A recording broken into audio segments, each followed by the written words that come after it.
At the far end of town, where the grickle grass grows, and the wind smells slow and sour when it blows, and no birds ever sing except old crows, is the street of the lifted Lorax.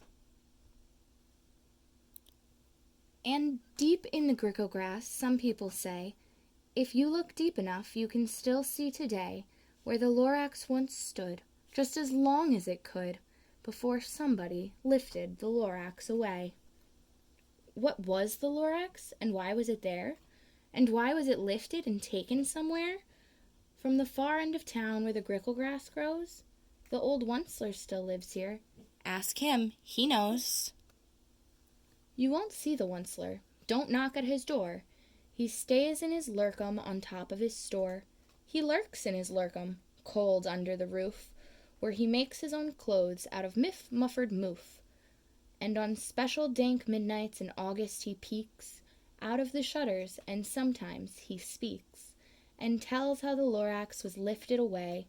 He'll tell you, perhaps, if you're willing to pay. On the end of a rope he lets down a tin pail, and you have to toss in 15 pence and a nail, and the shell of a great-great-great-grandfather's snail. Then he pulls up the pail and makes most careful count to see that you've paid him the proper amount. Then he hides what you've paid him away in his snub, his secret strange hole in his grovulous glove. Then he grunts, I will call you by whisper-ma-phone, for the secrets I tell are for your ears alone. Slip! Down slips the whisper-ma-phone to your ear, and the old Onceler's whispers are not very clear, since they have to come down through a snurgly hose, and he sounds as if he had smallish bees up his nose. Now I'll tell you, he says, with his teeth sounding gray, how the Lorax got lifted and taken away. It all started way back, such a long, long time back.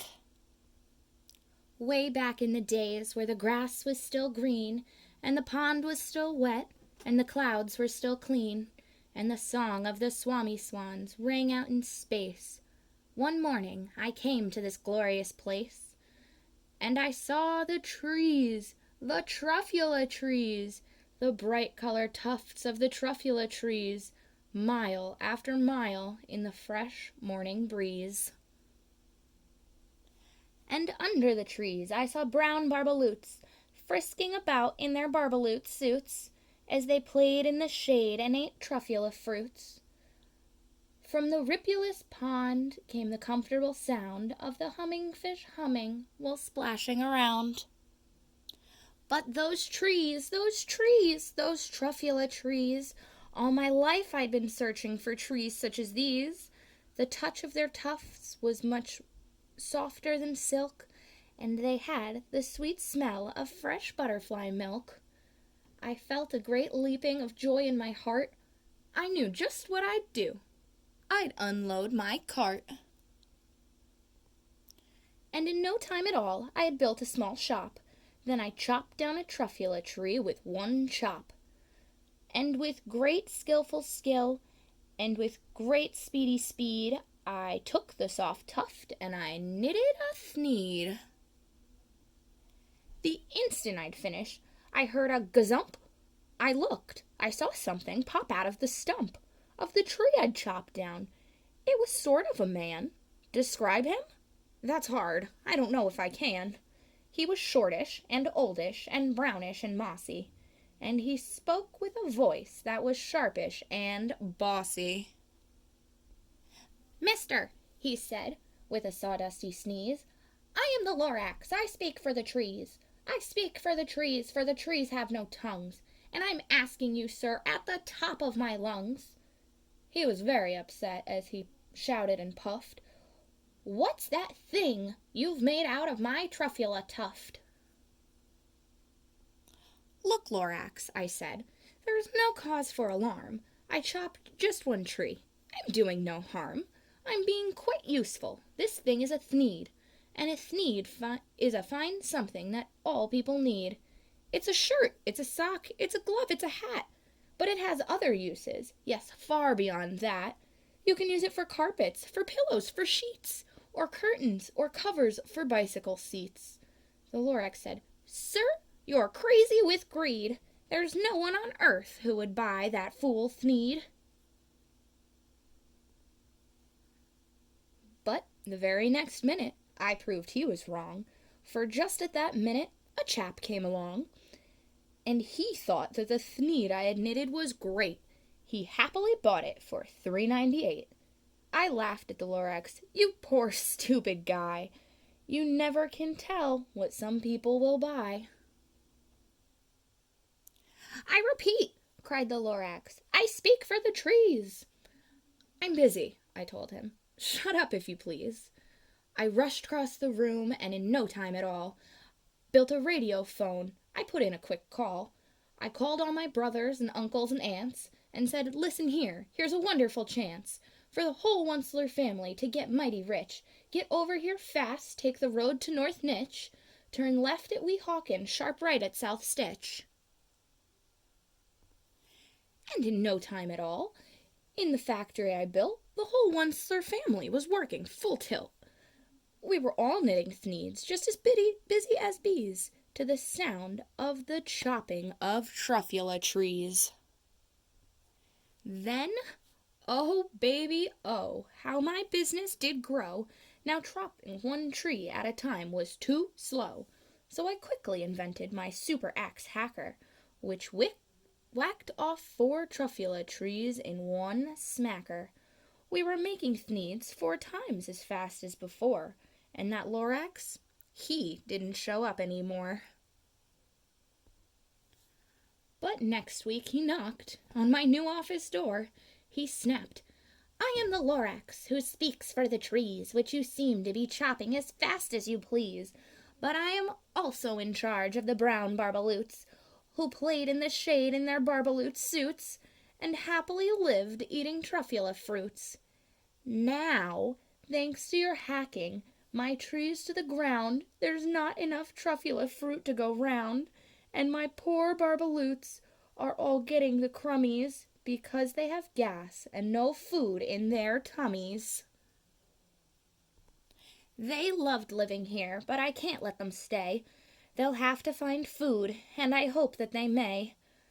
Good luck, boys," he cried, and he sent them away. I, the Onceler, felt sad as I watched them all go. But business is business, and business must grow, regardless of crummies and tummies, you know. I meant no harm. I most truly did not. But I had to grow bigger, so bigger I got. I biggered my factory, I biggered my roads, I biggered my wagons, I biggered the loads of Thneeds I shipped out. I was shipping them forth, to the south, to the east, to the west, to the north. I went right on biggering, selling more Thneeds, and I biggered my money, which everyone needs. Then again he came back. I was fixing some pipes. Then that old nuisance Lorax came back with more gripes. "I am the Lorax." He coughed and he whiffed, and he sneezed and he snuffled, he snargled and sniffed. "Onceler," he cried with a crofulous croak, "Onceler, you're making such smogulous smoke. My poor swammy swans, they can't sing a note. No one can sing who has smog in his throat." "And so," said the Lorax, "please pardon my cough. They cannot live here, so I'm sending them off. Where will they go? I don't hopefully know. They may have to fly for a month or a year to escape from the smog you've smogged up around here." "What's more," snapped the Lorax, his dander was up, "let me say a few words about Glippity Glup. Your machinery chugs on day and night without stop, making Glippity Glup, also Schloppity Schlop. And what do you do with this leftover goo? I'll show you, you dirty old Onceler man, you. You're glumping the pond where the humming fish hummed. No more can they hum, for their gills are all gummed. So I'm sending them off. Oh, their future is dreary. They'll walk on their fins and get woefully weary, in search of some water that isn't so smeary. I hear things are just as bad up in Lake Erie. And then I got mad. I got terribly mad. I yelled at the Lorax, "Now listen here, Dad. All you do is yap, yap, and say bad, bad, bad, bad. Well, I have my rights, sir, and I'm telling you, I intend to go on doing just what I do. And for your information, you Lorax, I'm figuring on biggering and biggering and biggering and biggering, turning more truffula trees into thneeds, which everyone needs." And at that very moment we heard a loud whack. From the outside in the fields came a sickening smack of an axe on a tree. Then we heard the tree fall, the very last truffula tree of them all. No more trees, no more thneeds, no more work to be done. So in no time my uncles and aunts, everyone, all waved me goodbye. They jumped into my cars and drove away under the smog-smuggered stars. Now all that was left 'neath the bad-smelling sky was my big empty factory, the Lorax, and I. The Lorax said nothing, just gave me a glance, just gave me a very sad, sad backwards glance, as he lifted himself by the seat of his pants, and I'll never forget the grim look on his face when he hoisted himself and took leave of this place through a hole in the smog without leaving a trace. And all that the Lorax left here in this mess was a small pile of rocks with one word, unless.